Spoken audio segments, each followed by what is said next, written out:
শবে বরাত বা মুক্তির রজনী শাবান মাসের একটি মর্যাদাপূর্ণ রাতের নাম শবে বরাত। মহান আল্লাহ তাআলা নিজ বান্দাদের উপর দয়া ও ক্ষমার কেবল অছিলা তালাশ করেন।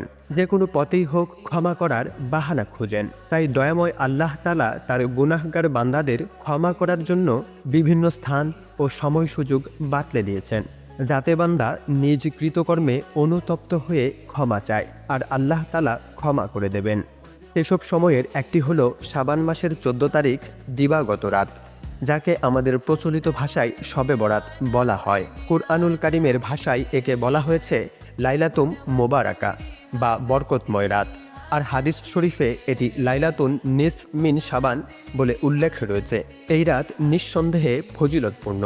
শবে বরাতকে কেন্দ্র করে একদল নানা রকম নাজায়েজ কর্মকাণ্ডে লিপ্ত থাকেন, অপর আরেক দল এই রাতের অস্তিত্বটাকেই অস্বীকার করেন। এ নিয়ে যেমন বাড়াবাড়ি করা উচিত নয়, তেমনিভাবে এই রাতের ফজিলতও অনস্বীকার্য।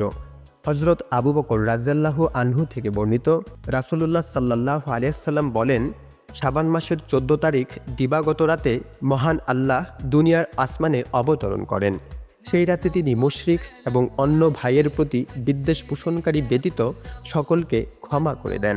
এছাড়াও বহু হাদিস দ্বারা এ রাতের ফজিলত প্রমাণিত। তাই এ রাতের ফজিলত ও মর্যাদা কোনোভাবেই অস্বীকার করা যাবে না।